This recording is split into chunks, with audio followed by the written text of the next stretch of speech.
Hi, my name is Bill Fry and I'm going to be telling you how to set up and use the Megahome Water Distiller. So first of all, what's in the box? You've obviously got your distiller, and then there should be some cleaner, 6 activated charcoal sachets and the power lead. And you should also have, of course, the instruction manual. So looking at the distiller, if you take the top off, first of all you've got to unplug the power lead here, lift the top off, and then you'll find the collection jug inside the actual distiller. Sometimes you will find the cleaner might be in here as well, but in this instance it isn't. So the collection jug needs a slight bit of assembly. Basically take out the handle and just slide it on very simply like that. That's your plastic collection jug assembled. The glass collection jug does need slightly more assembly, but not a great deal more. There are some kind of bands that go around that hold the handle on. Next up is how to use the distiller.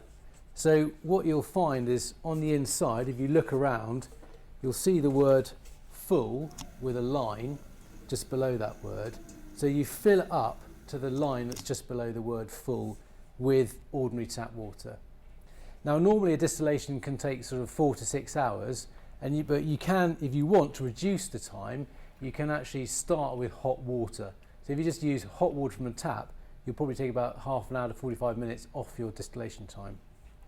So once it's filled with water, you simply put the top on, plug that in. Now previously as well, I'm going to have to take this is the carbon filter housing. You take this and you need to put a little filter inside it. So I've got one of the filters here. Get it out of the filter box.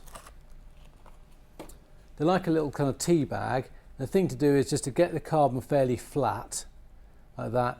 Then put a little kind of fold in it, so it's like a V, and then just drop that into the filter housing like so.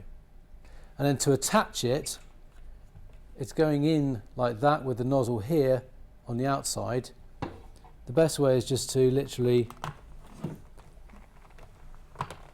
hoof it on like that. If you need to take it off ever, and we recommend that you use about if you're using 1 or 2 distillations a day, that you actually replace this about once a month. You simply hold it like that and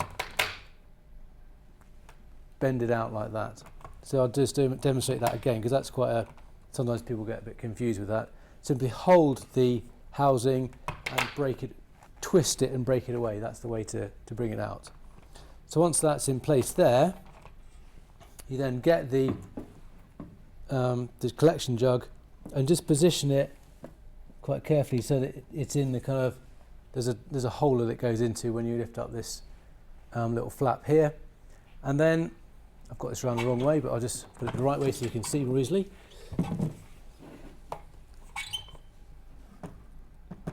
All you have to do now is turn it on, which just means pressing the button here. Now once you hear the fan start moving here, then the distiller is working and it will turn itself off automatically. Also you'll find it will leave a slight amount of moisture in the bottom of the distiller. That's just so that it makes it easier to clean, because if it dried it out completely, then it's much harder to remove any kind of hard caked on scale. Now the cleaner, what you're meant to do is, again, it's got instructions on it, but you take a couple of tablespoons of cleaner and you put it in the distiller with some water, and then you just turn it on and let it heat up. But make sure you kind of watch it. You just don't want it kind of bubbling away, but just leave it on for a couple of hours, and that will clean out any of the kind of the residue in there. I would also say you can actually kind of save money on cleaner if after each distillation, if you get one of those kind of non-stick scourers, not a regular scourer, non-stick scourer is what you want, and just give it a kind of a clean round, just physically, just to remove any of the sort of scale and nasties that are in there. you'll actually you'll save a lot on cleaner. The other thing is it's very important that you do keep it clean. If distillers fail, it's often because people haven't actually cleaned it very often. So people, sometimes they ring up and the distiller's problem, but actually we get it and there's kind of a half an inch of scale build up in the bottom, and it's the heater can't operate in that environment.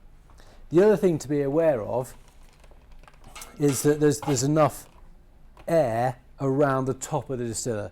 We usually kind of ask people to have about sort of 30 centimetres or a foot above the distiller and kind of around it.